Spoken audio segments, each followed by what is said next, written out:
Approximately 1,000 feet below the city of Detroit is a massive 100-mile network of mine tunnels, covering 1,500 acres of total excavated space, and it's often described as the secret city beneath the city. The complex is mostly unknown to the public at large, yet it contains causeways wide enough to accommodate heavy vehicle traffic. These subterranean streets run at up to 60 feet across. So how did a working salt mine end up beneath one of America's most famous cities? And why is it called a secret city anyhow? Stay tuned to find out as we discover the story of Detroit's forgotten salt mine. I'm your host, Ryan Socash, and you're watching It's History. Our story starts back in July of 1701, when a French military officer arrived at the narrowest stretch of the river connecting Lake Erie to Lake Huron. This was the location where, alongside his 100 soldiers and native guides, he named the settlement, and I'm going to butcher this, sorry from anyone from Detroit, Fort Pontchartrain du Detroit, or the Fort of the Strait. And its strategic purpose was simple. You see, whoever controlled the river controlled the fur trade of the entire Great Lakes interior. Hence, that fort held the position for nearly a century, passing from French to British hands in 1760 before American forces took it after the Revolution. Though by the mid-1800s, the fur trade had given way to heavier industry. Detroit's position on the Great Lakes made it a natural processing hub for raw materials coming out of Michigan's Upper Peninsula, and hence copper smelting dominated the economy throughout the 1870s. Ironworks followed in the 1890s as Detroit became one of the largest railcar producers in the country.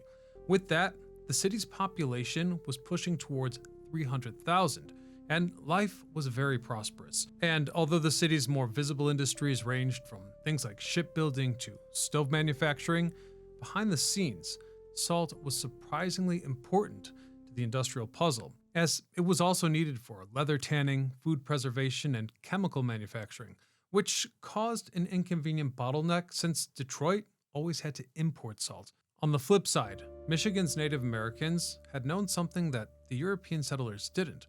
The region actually had salt. Indeed, the natives collected from brine springs that pushed up through the soil, using the mineral to preserve food, cure hides, and so on. Anyhow, when the new European settlers got wind of that fact, they became hellbound on finding that ancient source and seeing if it could be extracted for modern industrial use. So, in 1841, the state hired geologist Douglas Houghton to survey over 100 potential locations across the territory.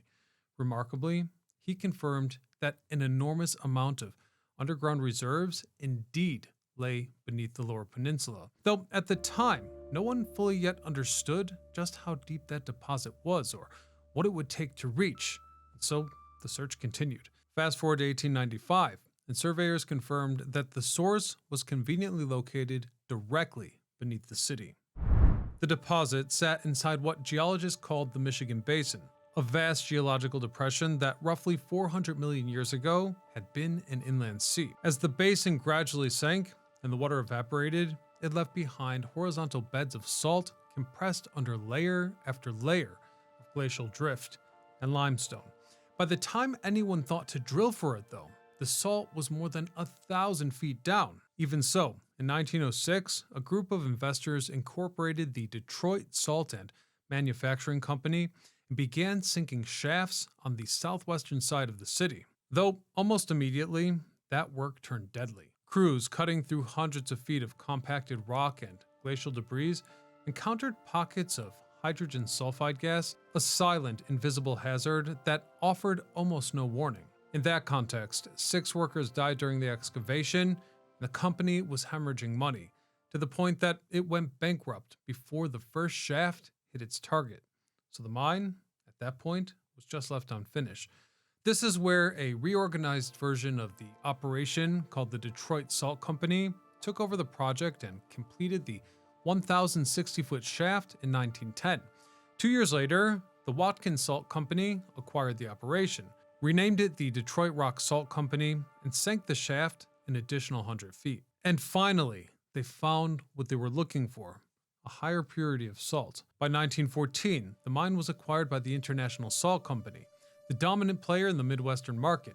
Under their ownership, production reached 8,000 tons of rock salt per month. This was a major success. The mine began fueling Detroit's leather and food processing industries at an industrial scale previously unheard of. And it was only the beginning. By the mid-1920s, the operation was transformed when a second shaft was completed. For context, the original shaft measured just 6 feet by 6 feet, barely wide enough to send down a crew, let alone every piece of equipment, which had to actually be taken apart on the surface and then reassembled below ground. We're talking entire pickup trucks, jeeps, and heavy machinery.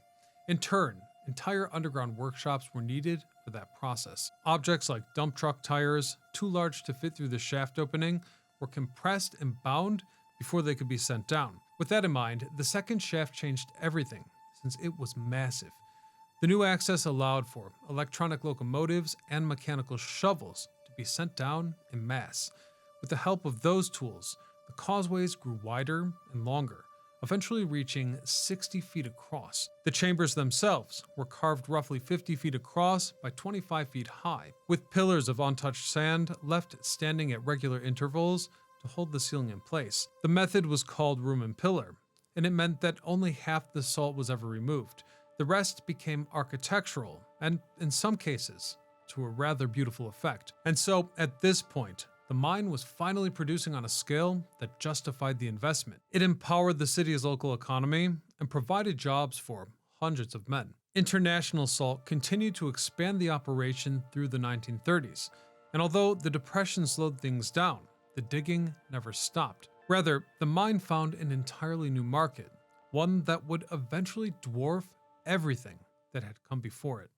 In 1940, Detroit became the first city in the world to apply rock salt to its road for winter ice control. The logic was practical, as the resource was available beneath the city, literally. Furthermore, icy roads had created a genuine public safety crisis. Hence, in the first winter alone, the city spread 5,000 tons across its streets, and importantly, other cities watched and then followed. By the 1940s, road salting had spread across the northern United States, and the mine's output was reoriented towards a market of virtually unlimited scale.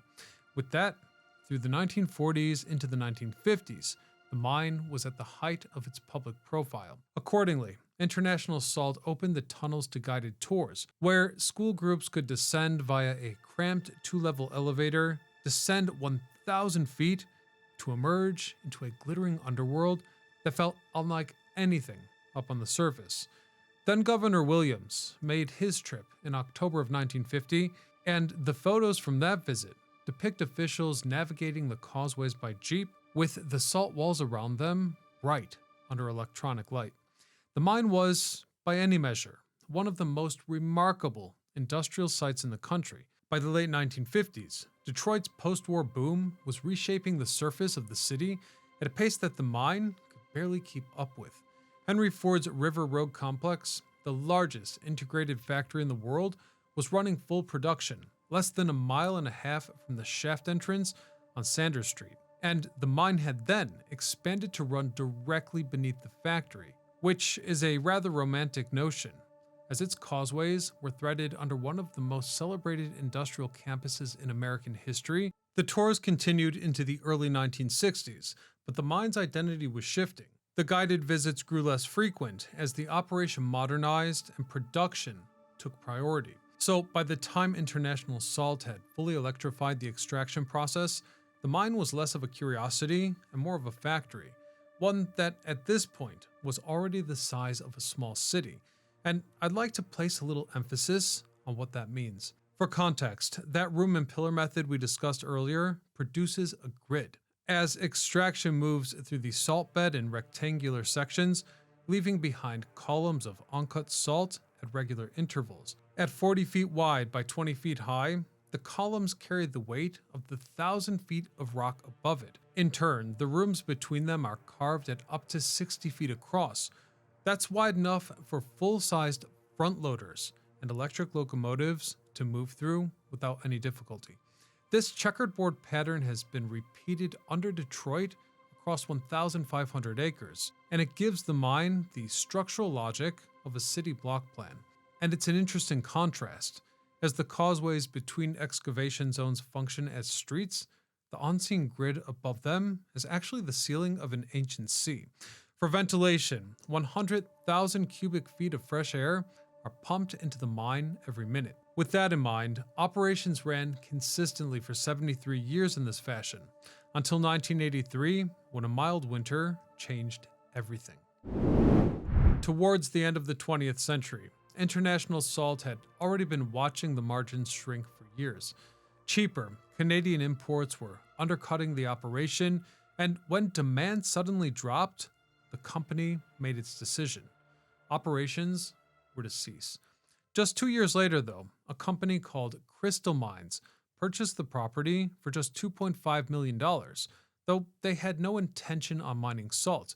Their plan was to convert the tunnels into a hazardous waste storage facility. And although it was directly below an urban center, the geological case for this was sound. The formation was stable, dry, and sealed beneath 1,000 feet of solid rock. While waiting on their permits, Crystal Mines briefly reopened the tunnels to paying visitors. Photographs from 1986 show tourists hauling out chunks of salt as souvenirs, the white salt rooms stripped of their industrial reason, rendering those grand white chambers as something of a novelty. Ultimately, the storage permit was eventually denied, though Crystal Mines held the property for over a decade with nothing to show for it.